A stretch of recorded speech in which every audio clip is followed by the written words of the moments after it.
شرور أنفسنا ومن سيئات أعمالنا من يهده الله فلا مضل له ومن يضلله فلا هادي له ونشهد أن لا إله إلا الله وأن محمدًا عبده ورسوله الذي أرسله بالحق بشيرا ونذيرا وداعيا إلى الله بإذنه وسراجا منيرا قال الله تبارك وتعالى في كلامه المجيد والفرقانه الحميد أعوذ بالله من الشيطان الرجيم بسم الله الرحمن الرحيم إن الله يحب التوابين ويحب المتطهرين إلى آخر الآية. وقال النبي صلى الله عليه وسلم والله إني لا أستغفر الله وأتوب إليه في اليوم أكثر من 70 مرة. وقال الله تبارك وتعالى في شان حبيبه ومحبوبه ومعشوقه آمرا ومخبرا إن الله وملائكته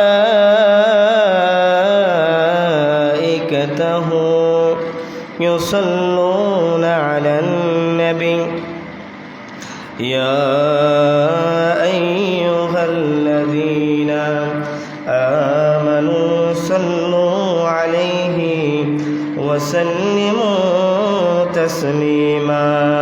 اللهم صل على سيدنا مولانا محمد وعلى آل سيدنا مولانا محمد. اللهم صل على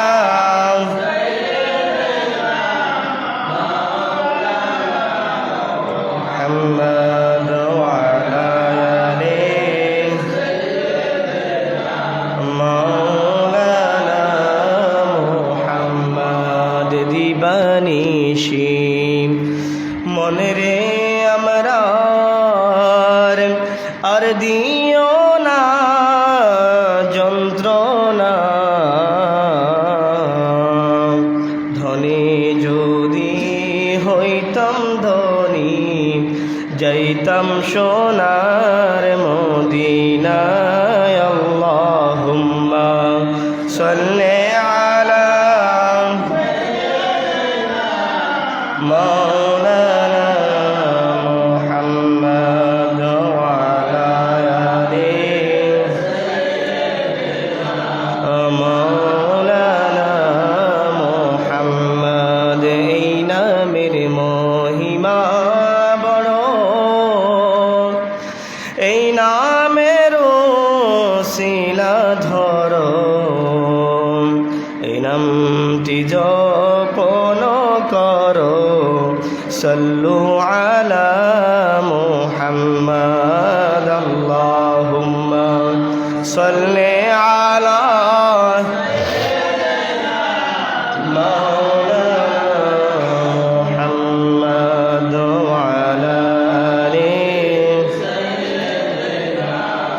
مولانا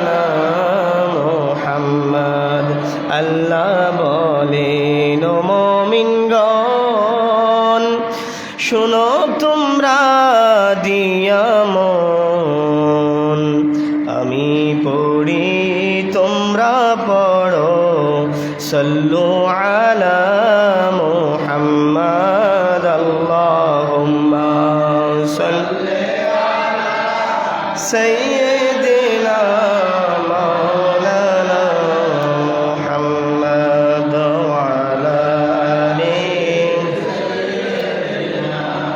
মাওলানা মুহাম্মাদ নিয়ে জঙ্গো মাবুদ আল্লাহ ওই যে সোনার মদিনা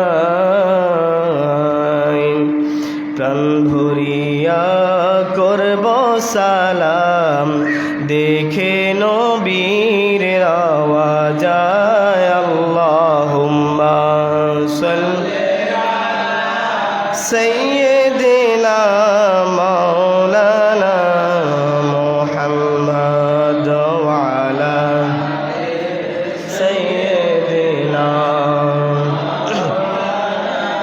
মুহাম্মাদ সালাতুন ইয়া রাসূলাল্লাহ আলাইকুম সালামুন ইয়া হাবিবাল্লাহ আলাইকুম সালাতুন ইয়া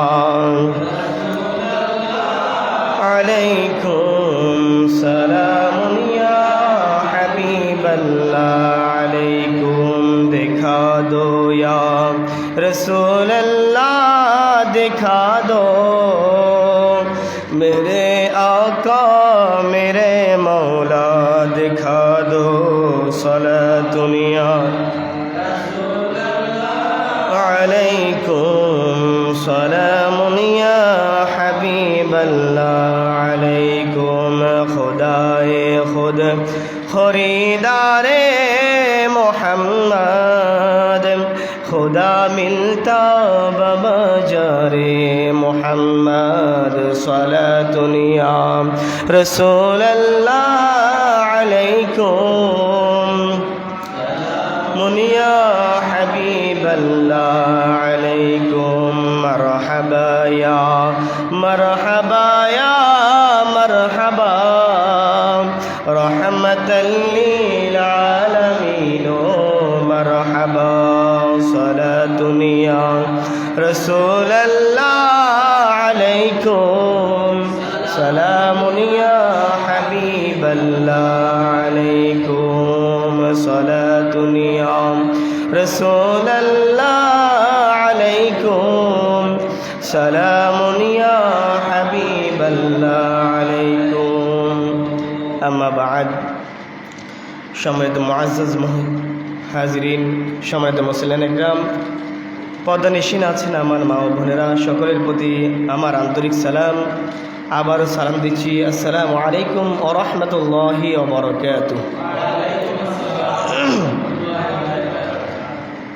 আল্লাহ সুবহানাহু ওয়া তাআলার দরবারে লাখ কোটি শুকরিয়া আদায় করে নিচ্ছি যিনি গত জুমাহ থেকে এই জুমাহ পর্যন্ত সুস্থ রেখেছেন হায়াত দিয়েছেন রিজিক দিয়েছেন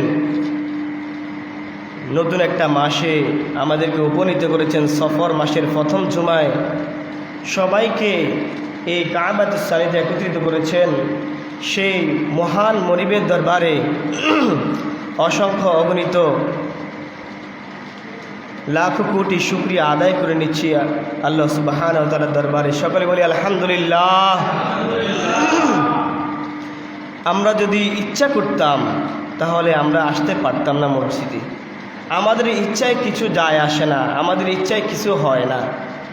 একমাত্র আল্লাহ সুবহানাহু ওয়া তাআলা যদি তার রহমতের দরিয়ায় ঢেউ না আসে, তার রহমত যদি না থাকে, তার দয়া যদি আমাদের উপর না থাকে, তাহলে আমরা এই মসজিদে আসতে পারতাম না সকলের আগে। আল্লাহ সুবহানাহু ওয়া তাআলা এই প্রতিকূলতার মধ্যেও সবাইকে, আমাদের সমাজে অনেকে এখনও ব্যস্ত আছেন বিভিন্ন কাজে, তাদের মতো ব্যস্ত না রেখে মুয়াজ্জিনের ডাকে সাড়া দিয়ে আমরা সবার আগে কাবাতুস সানিতে একত্রিত হয়েছি। সে মহান মনিবের দরবারে আবারও উচ্চ কণ্ঠে বলি আলহামদুলিল্লাহ।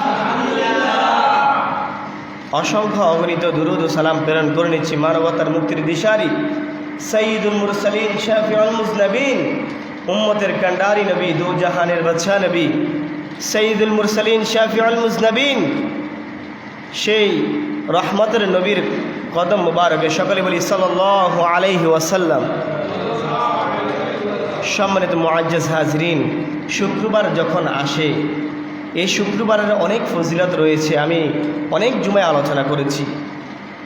জুমার নামাজের যখন আজান হবে, তখন আমাদের সকল ব্যস্ততা, দুনিয়াবি যত কাজ আছে সকলগুলো এক পাশে রেখে আমরা কি করব? মসজিদে ভ্রমণ করব। এই মসজিদে ভ্রমণ করার কিছু নীতিমালা রয়েছে। আমরা পায়ে হেঁটে হেঁটে মসজিদে আসবো ইনশাআল্লাহ। আমরা পবিত্রতা অর্জন করে মসজিদে আসব। মসজিদে যখন ঢুকবো তখন আমরা কি করব? ডান পায়ে দিয়ে দুরূদ শরীফ পড়ে, দোয়া পড়ে তারপরে কি করব? মসজিদে প্রবেশ করব। তারপরে আমরা কি করব? আমরা তাহিয়াতুল ওযু আছে, দুখুলুল মসজিদ আছে, 2 রাকাত করে নামাজ। এগুলো খুবই উত্তম ফজিলতপূর্ণ আপনার এই আমলগুলা। যখন এই মসজিদে প্রবেশ করবেন, বসার আগেই রাসূলুল্লাহ সাল্লাল্লাহু আলাইহি সাল্লাম বলেছেন কি? 2 রাকাত নামাজ আদায় করবে। এটা হচ্ছে কি? মসজিদের হক, দুখুলুল মসজিদ। শুধু 2 ওয়াক্ত ব্যতীত, 1 ওয়াক্ত হচ্ছে মাগরিবের ওয়াক্ত, আর এটা হচ্ছে কি? ফজরের ওয়াক্ত। এই 2 ওয়াক্ত ব্যতীত আর 3 ওয়াক্তের সময় যখন মসজিদে নামাজ পড়ার জন্য আসবেন, তখনই কি করবেন? প্রথমেই ঢুকে 2 রাকাত নামাজ আদায় করবেন, দুখুলুল মসজিদ। আবার তাহিয়াতুল ওযু আছে। অনেক ফরজের পাশাপাশি কিছু নফল ইবাদত রয়েছে, নফল নামাজ রয়েছে। সর্বোত্তম নফল নামাজ হচ্ছে কি? আপনি রাতে জেগে নামাজ আদায় করা। কি করা? তাহাজ্জুদ গুজার করা। এটা হচ্ছে সবচেয়ে গুরুত্বপূর্ণ এবং ফজিলতপূর্ণ নফল ইবাদতের মধ্যে অন্যতম হচ্ছে আপনি নফল নামাজ পড়বেন, রাত জেগে জেগে আল্লাহকে ডাকবেন। এটা আল্লাহর কাছে সবচেয়ে পছন্দনীয়। কেন? কারণ রাতে যখন আপনি একা উঠেন নামাজের জন্য, তখন আল্লাহ আর আপনি ব্যতীত আর দুনিয়াবে কাউকে দেখানোর জন্য ওই নামাজ হয় না। সেটা আপনার সম্পর্ক আর আপনার রবের সম্পর্ক হয়ে থাকে। আর যদি আপনি দিনের বেলায় পড়েন, তাহলে একটা লৌকিকতা থাকে যে মানুষ আমাকে দেখবে যে আমি কি করতেছি। আউয়াবিনের নামাজ পড়ি, আমি চাশত্বের নামাজ পড়ি, এই নামাজগুলো আমরা আদায় করি যখন, তখন একটা মনে মনে থাকে যে মানুষ আমাকে দেখবে আর বাহবা দিবে। আর যখন আপনি রাতের অন্ধকারে নির্জন, যখন মানুষ, পৃথিবী যখন স্তম্ভ হয়ে যায়, যখন কোনো সারা শব্দ থাকে না, তখন আপনি যখন নামাজের জন্য উঠেন, তখন আল্লাহ সুবহানাহু ওয়া তাআলা এত বেশি খুশি হয়ে যান যে তাকে, সে কি করে না? কোনো দুনিয়াবি কোনো মানুষকে দেখানোর জন্য এই ইবাদত করে না, একমাত্র আমার সন্তুষ্টির উদ্দেশ্যে সে নামাজ আদায় করে। ওই নামাজগুলোই সবচেয়ে আল্লাহ সুবহানাহু ওয়া তাআলার দরবারে কবুল হয়। তাহলে আমরা কি করব? ফরজ নামাজের পাশাপাশি ফরজিয়াত যেগুলো আছে, এগুলোর পাশাপাশি আমরা একটু নফলে ইবাদত করব। মসজিদে যখন ঢুকবো, প্রবেশ করব, তখন আমরা মসজিদের আদব বজায় রেখে বসব। মসজিদের আদব বজায় রেখে বসার জন্য আমি অনেকবার বলেছি, আপনি হেলান দিয়ে বসবেন না। আপনি কি করবেন না? যেইভাবে আদব হয়, আপনি মনে করেন যে এইভাবে বসলে আদব হবে। আল্লাহ সুবহানাহু ওয়া তাআলার ঘরে এসেছেন, আপনি মেহমান এসেছেন, আপনি কিভাবে থাকলে আল্লাহ সুবহানাহু ওয়া তাআলা সন্তুষ্ট হবেন, ওই নিয়ত রেখে আপনি বসবেন। এখন আপনি নামাজের শুরুতে সবচেয়ে উত্তম হচ্ছে কি? নামাজের শুরুতে বসা। এখন আপনার যদি অসুবিধা হয়, অসুস্থ থাকেন, ডাক্তারের নিষেধ আছে, সমস্যা থাকতেই পারে, ওজোরের কোনো মাসালা হয় না, ওজোরের কারণে মাসালা ব্যবহার হয়, তাহলে আপনি কি করবেন? ওই অবস্থায় বসার চেষ্টা করবেন। যে অবস্থায় বসলে আপনার কি হবে? আদব রক্ষা হবে, সেইভাবে আমরা মসজিদে বসবো ইনশাআল্লাহ। আল্লাহ সুবহানাহু ওয়া তাআলা আমাদেরকে তৌফিক দান করে, সকলে বলি আমিন। মুআজ্জাজ হাজরিন, এই জুমাটা হচ্ছে সফর মাসের প্রথম জুমা। আরবি 12টা মাসের দ্বিতীয় মাসের নাম হচ্ছে সফর, মুহররম, সফর। এই সফর মাস সম্পর্কে জাহিলিয়াতের যুগে অনেক কুসংস্কার রয়েছে। তারা কি মনে করত? এই সফর মাসকে নিয়ে তারা কুসংস্কার করত যে এই মাসে কোনো কি হয় না, ভাগ্য হয় না, ভালো কোনো কিছু হয় না, কোনো সব হচ্ছে কুলক্ষণই এই মাসটা। এই মাসে বেশি কি হয়? রোগ ব্যারাম হয়। তারপরে এই মাসে কোনো বিবাহ শাদী দেওয়া যায় না, এটা হচ্ছে খারাফিয়াতের মাস, এটা ভালো মাস নয়, তারা এটা মনে করত। কিন্তু আমার নবী যখন ফাঁকা কয়েকটা কমাই দেন, মনে হয় কারণ চলে গেছে, আইপিএস চলে মনে হয়। মুআজ্জিজ হাজিরিন, সফর মাস, এই মাসে আল্লাহর হাবিব যখন দুনিয়ার জমিনে এসেছেন তখন এই ধারণা কি করেছেন? পাল্টে দিয়েছেন। কারণ সফর মাসে কোনো কুলক্ষণই নাই, কোনো অশুভ বলতে কিছুই নাই। সকল কিছু ভালো, যত কিছু আসে সকল কিছুই আল্লাহ সুবহানাহু ওয়া তাআলার মাধ্যমে ঘটে। আর খারাফিয়াত, আর যত আপনার ভিতরে যত গুনাহ আছে, পাপ আছে, এই পাপের জন্য যত বিপদ আপদ আসে সকল কিছু আপনার হাতের কামাই। আপনার হাতের কামাইয়ের কারণে আপনার উপরে বিপদ আপদ আসে। মুআজ্জিজ হাজিরিন, মুমিন বান্দাদের উপর যখন কি আসে? বিপদ আপদ আসে, তারা কি করে?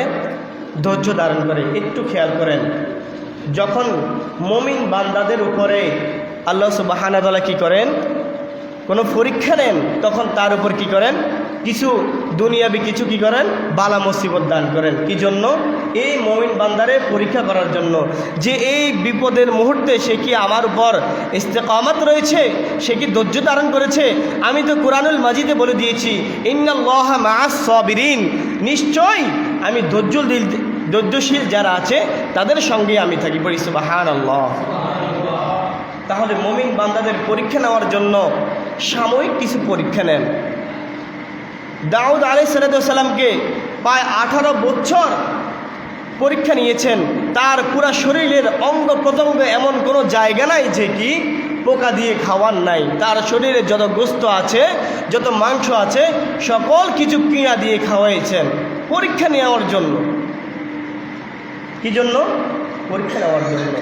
তার পাশে কেউ ছিল না, তার স্ত্রী ব্যতীত দুনিয়াবি আর কেউ ছিল না। সমাজের মানুষ তাকে তাড়াই দিয়েছে, সকলে তাকে ত্যাগ করেছে, কিন্তু তার স্ত্রী তাকে ত্যাগ করে নাই।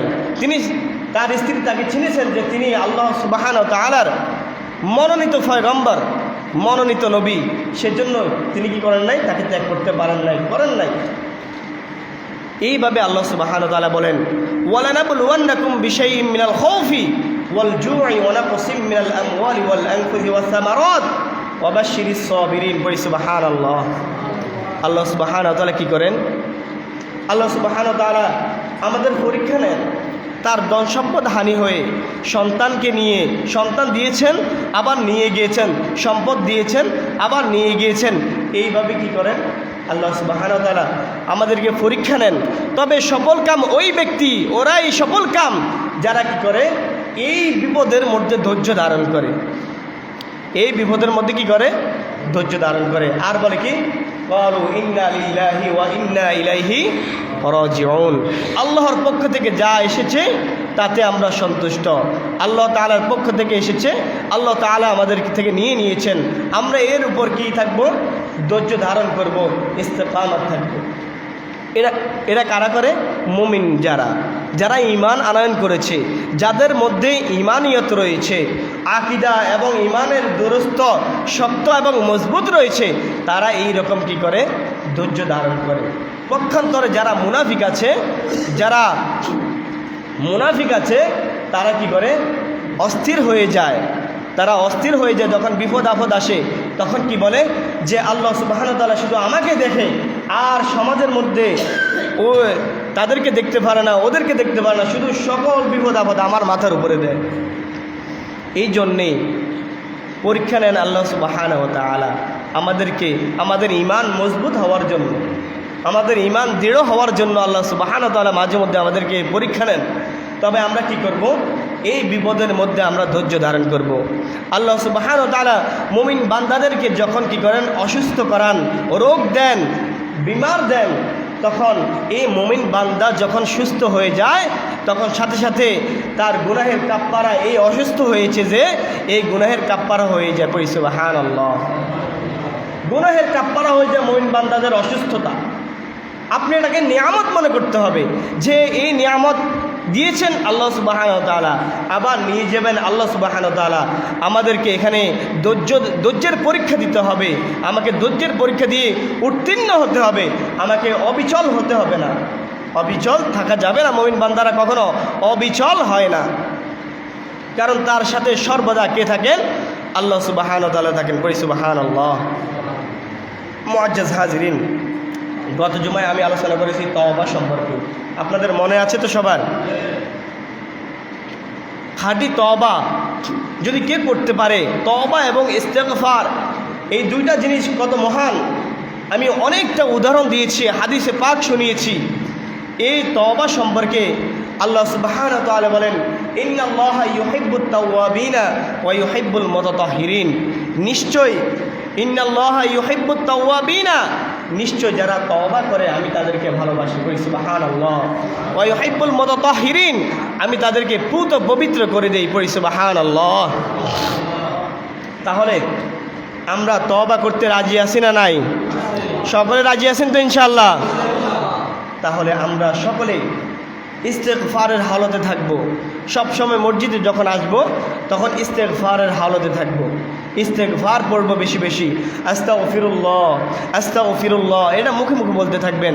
সবচেয়ে যদি ভালো হয় পুরো দোয়াটা পড়বেন, আস্তাগফিরুল্লাহাল্লাযী লা ইলাহা ইল্লা হুয়াল হাইয়ুল কাইয়্যুম ওয়া আতুবু ইলাইহি লা হাওলা ওয়ালা কুওয়াতা ইল্লা বিল্লাহিল আলিয়্যিল আযীম। পারি তো আমরা সকলে পারি তো? মাশাআল্লাহ। আবার যদি কেউ পারেন আরো বড় দোয়া আছে, আল্লাহুম্মা আনতা রাব্বি লা ইলাহা ইল্লা আনতা খলাকতানি ওয়া আনা আবদুকা ওয়া আনা আলা আহদিকা ওয়া ওয়া'দিকা মাসতাতা'তু আউযু বিকা মিন শাররি মা সানা'তু আবু লাকা বিনি'মাতিকা আলাইয়া ওয়া আবু বিযামবি ফাগফিরলি ফাইন্নাহু লা ইয়াগফিরুয যুনুবা ইল্লা আনতা। কত সুন্দর, কত শ্রেষ্ঠতম দোয়া। সবচেয়ে ইস্তেগফার, সাইয়্যিদুল ইস্তেগফার বলা হয় এই দোয়াকে। সবচেয়ে ফজিলতপূর্ণ ইস্তেগফার হলো এই দোয়াটা। তাহলে আমরা যারা পারি তারা আমরা পড়ার চেষ্টা করব, যারা পারি না শিখে নেওয়ার চেষ্টা করবো ইনশাআল্লাহ। আল্লাহর হাবিব বলেছেন, যে ব্যক্তি সকালবেলায় এই ইস্তেগফার পড়বে, সাইয়্যিদুল ইস্তেগফার যে ব্যক্তি পড়বে, সে যদি দিনের বেলায় মারা যায় সে জান্নাতে যাবে। পড়ি সুবহানাল্লাহ। আর যদি কেউ সন্ধ্যার সময় পড়ে মারা যায়, ওই রাত্রের মধ্যে সে যদি মারা যায় সে জান্নাতে চলে যাবে। পড়ি সুবহানাল্লাহ। তবে পড়ার সময় মন মানসিকতা নিয়ে পড়তে হবে। মন মানসিকতা যে আমি ইস্তেগফার পড়তেছি, আমি তওবা করতেছি। তওবা মানে ফিরে আসা, ইস্তেগফার অর্থ কি? ক্ষমা প্রার্থনা করা। তাহলে এই দুইটা নিয়ত করে আপনি যখন বসে চোখ বন্ধ করে আপনার গুনার দিকে তাকিয়ে আপনি কি করবেন? একটু তওবা করবেন, ইস্তেগফার পড়বেন। মাগরিবের নামাজের পরে একটু অপেক্ষা করবেন, বসে বসে নিজের গুনাহ করেছেন এই গুনাহ সম্পর্কে আপনি আল্লাহ সুবহানাহু ওয়া তাআলার দরবারে সঁপে দিয়ে নিজেকে একটু ইস্তেগফার পড়বেন। একটু 2 রাকাত নফল নামাজ আদায় করে চোখের পানি ছেড়ে দিয়ে যখন বলবেন যে হে রব্বে করিম, অনেক গুনাহ করেছি, আমাকে ক্ষমা করে দেন, আল্লাহ সুবহানাহু ওয়া তাআলার দরবারে আপনি ক্ষমা চাইতে দেরি হবে, আল্লাহ সুবহানাহু ওয়া তাআলা আপনাকে মাফ করতে দেরি করবেন না। পড়ি সুবহানাল্লাহ। এই জন্য আমার আল্লাহ সুবহানাহু ওয়া তাআলা বলেন লা তাখুযুহু সিনাতুন ওয়ালা নাউম, আমাকে ঘুমে তন্দ্রা স্পর্শ করতে পারে না। কেন করতে পারে না? কারণ আল্লাহ সুবহানাহু ওয়া তাআলার দরবারে আমি তো রহমানুর রহিম, গফফারুর রহিম।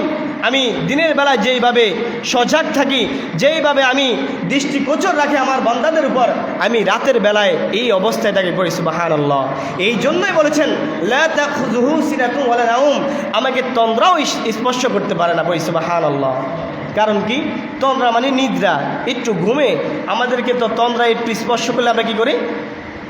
জুরি বা বিভিন্ন রকমে আমরা ঘুমানোর জন্য চেষ্টা করি। কিন্তু আল্লাহ সুবহানাহু ওয়া তাআলা বলেন যে বান্দা যখন রাতের বেলা আমার কাছে কিছু চাইবে, আমি যদি তন্দ্রায় থাকি, ঘুমে থাকি, তাহলে তারা কার কাছে যাবে? তারা কার কাছে চাবে? সেই জন্য আল্লাহ সুবহানাহু ওয়া তাআলা কী করে না? তন্দ্রাও স্পর্শ করতে পারে না। বলি সুবহানাল্লাহ। তাহলে সবচেয়ে উত্তম সময় হচ্ছে রাতের বেলায় আপনি জেগে যখন ইস্তেগফারের হাওলাতে পবিত্রতা অর্জন করে যখন আপনি 2 রাকাত নামাজ আদায় করে আপনি তওবার হাওলাতে বসে যাবেন, সাথে সাথে আল্লাহ সুবহানাহু ওয়া তাআলার দরবারে আল্লাহর নবী বলেছেন 2টা জিনিস শ্রেষ্ঠ, 2টা জিনিস সবচেয়ে উত্তম, 2টা জিনিস সবচেয়ে পছন্দনীয়। সেই 2টা জিনিস হচ্ছে, একটা হচ্ছে কি চোখের পানি, আরেকটা হচ্ছে কি যুদ্ধের ময়দানের রক্তাক্ত জামা, রক্তের ফোঁটা। এই 2টা ফোঁটা আল্লাহ সুবহানাহু ওয়া তাআলার দরবারে সবচেয়ে দামি, সবচেয়ে পবিত্র, সবচেয়ে উত্তম জিনিস। পড়ি সুবহানাল্লাহ। একটা হচ্ছে কি যুদ্ধের ময়দান, যুদ্ধের ময়দানে যুদ্ধ করে যখন আপনি রক্তাক্ত হয়ে যাবেন, আপনার শরীর থেকে 1 ফোঁটা রক্ত পড়বে, ওই 1 ফোঁটা দুনিয়ার যত পানি আছে সকল পানি থেকে শ্রেষ্ঠ। পড়ি সুবহানাল্লাহ। আর আরেকটা পানি শ্রেষ্ঠ, আরেকটা পানি আপনার জাহান্নামের আগুনকে নিভাই দিবে। 1 ফোঁটা পানি আপনার জাহান্নামের আগুনকে গলাই দিবে, মিঠাই দিবে। সেই 1 ফোঁটা পানি হচ্ছে যখন আপনি তাহাজ্জুদের সময় উঠবেন আর আপনার গুনার কথা চিন্তা করবেন যে মাবুদ, আমি তো সারা জীবন বছর আজকের এই 60-70 বছর গুনাহ করেছি, গুনাহ করতে করতে আমার শরীরকে, আমার অন্তরকে, আমার নফসকে ঝাঁঝরা করে ফেলাইছি। ইয়া রাব্বে কারীম, আপনি সকল কিছু সম্পর্কে অবগত আছেন, সকল কিছু আপনি জানেন। আজকে এই মুহূর্তে আমাকে ক্ষমা করে দেন। আপনি বিশ্বাস করেন, আপনি যখন এইভাবে বলবেন সাথে সাথে আল্লাহ সুবহানাহু ওয়া তাআলা আপনাকে ক্ষমা করে দিবেন। পড়ি সুবহানাল্লাহ। মুসা আলাইহিস সালামের জামানায় বনি ইসরাইল যারা, তাদের ওই গ্রামে, ওই মহল্লার মধ্যে বৃষ্টি হচ্ছে না, অনেক দিন যাবৎ বৃষ্টি হচ্ছে না। তারা মুসা আলাইহিস সালামকে আরজ করলেন, হে আল্লাহর নবী, আপনি একটু কি করেন, একটু দয়া করেন, একটু দোয়ার ব্যবস্থা করেন, আপনার প্রভুর দরবারে আপনি একটু কি করেন, দোয়ার প্রার্থনা করেন। আমাদের এখানে অনাবৃষ্টি আজকে অনেক দিন পর্যন্ত কি হচ্ছে না, বৃষ্টি হচ্ছে না, আপনি একটু দোয়া করেন। উনি দোয়া সবাইকে নিয়ে কি করলেন, দোয়া করলেন। দোয়ার পরেও বৃষ্টি হচ্ছে না, কি এক অবস্থা, বৃষ্টি হচ্ছে না। তখন আবারও দোয়া করলেন, বৃষ্টি হচ্ছে না। তখন আল্লাহ সুবহানাহু ওয়া তাআলা তার ফেরেশতাদেরকে নিযুক্ত করে বার্তা পাঠিয়ে দিলেন যে, হে ফেরেশতা, তুমি যাই আমার নবীকে জানিয়ে দাও যে যারা এখানে দোয়া করতেছে, এই যারা দোয়া করে তাদের মধ্যে একজন গুনাহগার, সে কি করছে, 40 বছর আমার নফরমান করেছে, পাপাচার করেছে, নিজের উপর অত্যাচার করেছে। ওই ব্যক্তিদের মধ্যে একজনের কারণে বৃষ্টি হচ্ছে না। তাকে কি করো, তাকে বলো এখান থেকে চলে যাইতে।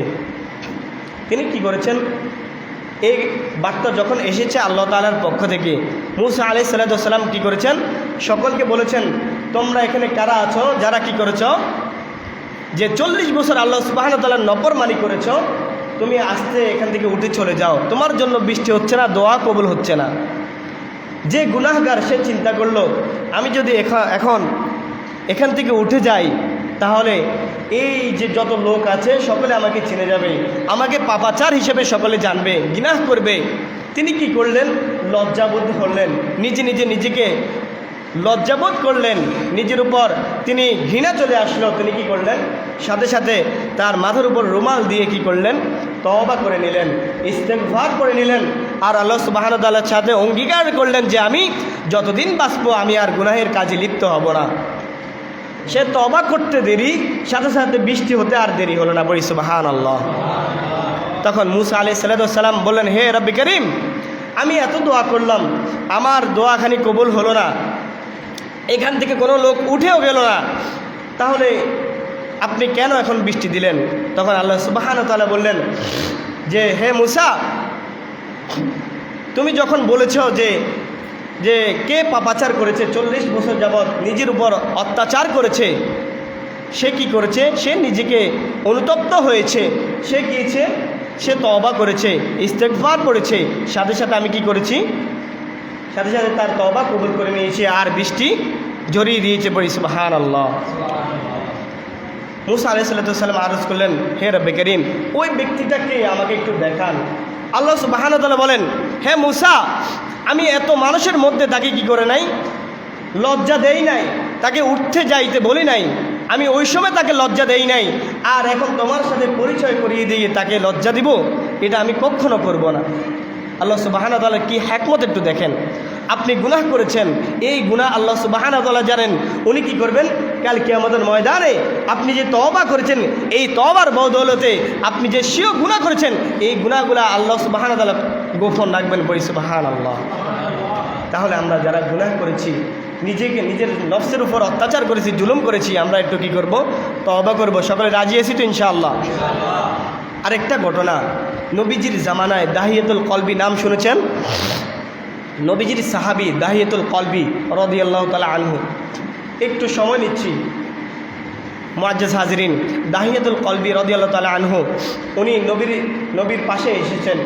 নবীর পাশে এসে হাত নেন, আবার সরাই পালান, তওবা করতে এসেছেন আর কি। উনার গুনাহ ছিল কি? উনি কি করেছেন? জাহিলিয়াতের একটা ফতহা ছিল, জাহিলিয়াতের একটা নিয়ম ছিল কি? কন্যা সন্তান যখন কি করতো, জমিনে আসতো, দুনিয়াতে আসতো, সাথে সাথে কি করতো? তাকে জীবন্ত কবর দেওয়া হতো। তাকে কি করতো? জীবন্ত কবর দেওয়া হতো। দাহিয়াতুল কলবি রাদিয়াল্লাহু তাআলা আনহু, ওনার 99টা কন্যা সন্তান ছিল।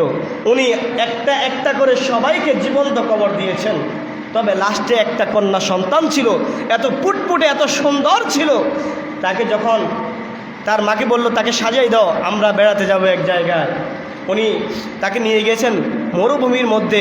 ওই জায়গায় গর্ত করেছেন। গর্ত করে যখন তাকে ফালাইবেন, তখন তার ধানের মধ্যে যে ধুলাবালু লাগিয়েছে, সে গর্ত করার সময় যে ময়লা লেগেছে, ওই মেয়েটা কি করেছে? মেয়েটা আস্তে আস্তে পরিষ্কার করে দিচ্ছে। সে মেয়ে তো জানে না তাকে এখন গর্তের মধ্যে ফালাবে, তাকে মাটি চাপা দিয়ে মেরে ফেলবে। তখন ওই সময় তার অন্তরটা বিগলিত হয়ে গিয়েছে। তার মেয়ে কি করেছে? এইভাবে দাড়িগুলো পরিষ্কার করে দিচ্ছে, জামা পরিষ্কার করে দিচ্ছে। আর জাহিলিয়াতের প্রথা অনুযায়ী ওই মেয়েটাকে তিনি কি করেছেন? জীবন্ত দাফন দিয়ে দিয়েছেন। জীবন্ত কি করেছেন? দাফন দিয়েছেন। আর সে চিৎকার দিয়ে বাবা বাবা করে বলেছেন, কিন্তু সেই সময় তার মন গলায়নি। কারণ তার প্রথা ছিল, জাহিলিয়াতের একটা নিয়ম ছিল এরকম, যে কন্যা সন্তান যখন পৃথিবীতে আসবে, সাথে সাথে কি করবে? তাকে দাফন দেওয়া হবে। মুআজ্জাজ হাজিরিন, এই কথাগুলো চিন্তা করে নবীর ইসলাম গ্রহণ করার পরে তিনি যখন এই কথাগুলো মনে আসতো, তখন তিনি ইতস্ত বোধ করতেন। তার ভিতরে একটা অনুশোচনা ভাব হলো। তিনি কি করেছেন? নবীর কাছে এসেছেন। নবীর দরবারে এসে একবার হাত নেন, আবার নিয়ে আসেন। বিভিন্ন আয়াত নাজিল হয়, ইন্নাল্লাহা ইউহিব্বুত তাওয়াবিন ওয়া ইউহিব্বুল মুতাতাহহিরিন। এইরকম তওবার আয়াত যখন নাজিল হয়, তিনি সন্তুষ্ট হন না। তিনি কি করেন না? সন্তুষ্ট হন না। যখন আয়াত নাজিল হলো, কুল ইয়া ইবাদিয়াল্লাযী আসরাফু আলা আনফুসিহিম লা তাকনাতু মির রাহমাতিল্লাহ ইন্নাল্লাহা ইয়াগফিরুয যুনুবা জামিআ ইন্নাহু হুয়াল গফুরুর রহিম। বলি সুবহানাল্লাহ। আল্লাহ সুবহানাহু ওয়া তাআলা বলেন, কুল ইয়া ইবাদিয়াল্লাযী আসরাফু আলা আনফুসিহিম, হে হাবিব আপনি বলে দেন, আপনার উম্মতদেরকে বলবেন, যারা কি করেছে? যাদের নিজেদের উপর অত্যাচার করেছে, আনফুসিহিম, তাদের নিজেদের উপর অত্যাচার করেছে, জুলুম করেছে, তাদেরকে বলে দেন আল্লাহর রহমত থেকে তারা যেন নৈরাশ না হয়। তারা কি করে না? যেন নৈরাশ না হয়, তারা যেন পৃথক না হয়ে যায়, তারা যেন অস্থির না হয়ে যায়। ইন্নাল্লাহা ইয়াগফিরুয যুনুবা জামিআ। আল্লাহ সুবহানাহু ওয়া তাআলা যত গুনাহ করেছ, যত গুনাহ করো না কেন তোমরা, আল্লাহর রহমতের কাছে সামান্য জিনিস, আল্লাহর রহমতের কাছে এই গুনাহ সামান্য পরিমাণ। তোমরা কি করো না? নৈরাশ হও না। তোমরা আল্লাহ সুবহানাহু ওয়া তাআলার দরবারে কি করো? খালি তওবা করো। তোমরা তওবা করতে দেরি, আর আল্লাহ সুবহানাহু ওয়া তাআলা তওবা কবুল করতে দেরি হবে না। বলি সুবহানাল্লাহ। এইবার দাহিয়াতুল কলবি আশ্বস্ত বোধ হলেন যে না, এইবার আমার তওবা কবুল হবে। উনি তওবা করলেন, তার স্বীয় গুনাহ আল্লাহ সুবহানাহু ওয়া তাআলার দরবারে বললেন এবং কি করলেন? আল্লাহ সুবহানাহু ওয়া তাআলা তওবা কবুল করে নিলেন। আর আমরা যারা আছি ইনশাআল্লাহ আমরা কি করব? এইভাবে তওবা করব। তওবা করার মতো তওবা করব, যে তওবা করব পরের বার আর আমরা এই কাজ পুনরায় আমাদের দ্বারা যেন না ঘটে। আমরা সেই নিয়ত নিয়ে তওবা করব ইনশাআল্লাহ। আল্লাহ সুবহানাহু ওয়া তাআলা আমাকে আপনাকে খাঁটি তওবা করার তৌফিক দান করে। সকলে বলি আমিন। ওয়া মা আলাইনা ইল্লাল বালাগুল মুবিন। যারা সুন্নাত 4 রাকাত পড়েন নাই